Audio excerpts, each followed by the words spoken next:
At the end of this presentation, there will be a referencing slide mentioning all sources used. For over 2 centuries, invasive species in the Great Lakes have been detrimentally impacting natural ecosystems throughout the region. The Great Lakes are very important. They contain over a fifth of the world's freshwater supply and roughly 84% in North America alone. Invasive species live in areas they are not supposed to, posing massive threats to natural ecosystems throughout the world. When an invasive species invades an ecosystem, they outcompete native species and deplete nutrients and other resources essential to natural life in the environment. More importantly, foreign species changes everything the natural environment has ever been accustomed to. Given everything works together to flourish in the environment, when an invasive species is introduced, their invasion is detrimental. Ultimately, if the spread of invasive species reaches a tipping point, ecosystems will be ruined and the destruction of the natural world will be inevitable. Invasive species in the Great Lakes became a concern as early as 1825, when the Lake Erie Canal opened. The canal would become the first of many man-made systems that would lead to over 2 centuries of environmental disruption. The opening of the canal connected the Great Lakes to the Hudson River.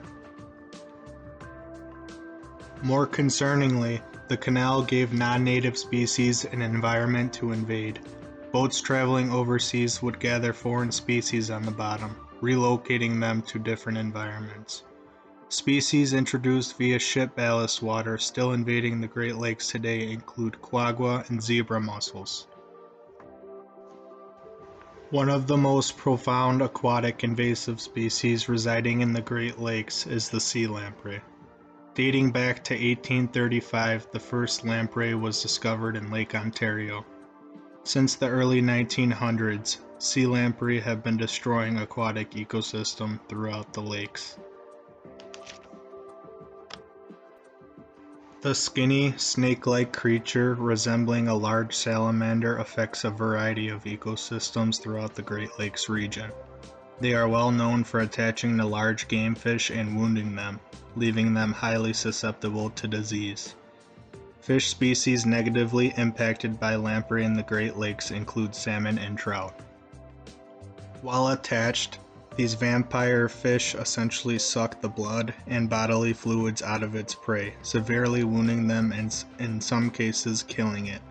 Although sea lamprey do not stay attached to a single fish for the entirety of its life. Given, they will leave a circle-shaped wound on the fish. As a result, it leaves the fish wide open to disease, which often leads to a slow death. Indirectly, sea lamprey in the Great Lakes can be extremely toxic to human beings. Invasive species negatively impacts outdoor human recreation and the very sought-after sport fishery the Great Lakes are most well known for. Simply put, the opportunities and natural resources the region has to offer cannot be found anywhere else on the planet. Foreign species that live in natural ecosystems is a major issue in regard to human health. For instance, say a husband and wife are fishing a tributary of the Great Lakes when the husband hooks into a fish. After a quick battle with the trout, the wife grabs the net and carefully nets the fish.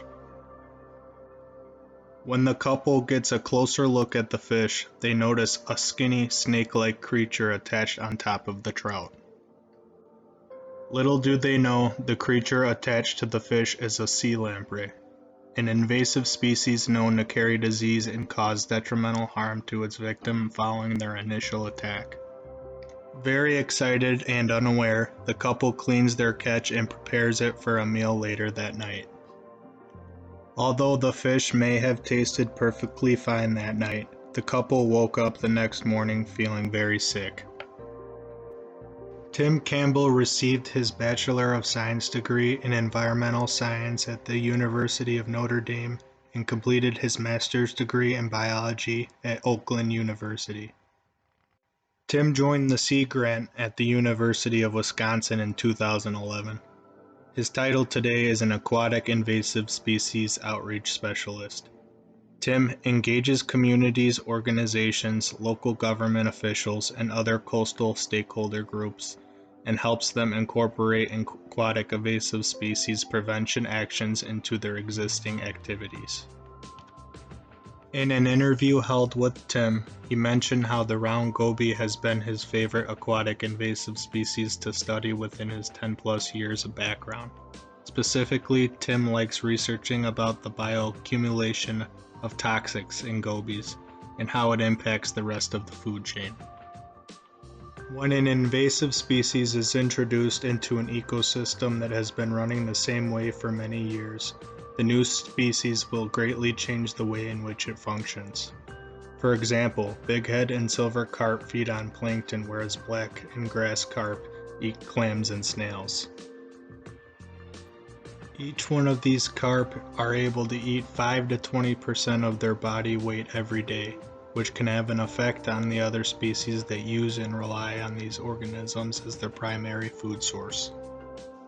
According to the Environmental Protection Agency, over 180 invasive fish species have entered or been introduced into the Great Lakes, continuously terrorizing its ecosystems. Thankfully, with the evolution of human developments, dams in Great Lakes waterways are being implemented and built because they are efficient and useful for storing mass amounts of water for future use. More importantly, man-made dams are put into place to stop the introduction and spread of foreign species. Dams contain barriers that trap, catch, and eliminate population of non-native species living in the lakes. Ultimately, when all is said and done, the natural resources and outdoor human recreation opportunities the Great Lakes provide is up to human beings and our action plans to stop invasive species and their spread throughout the region.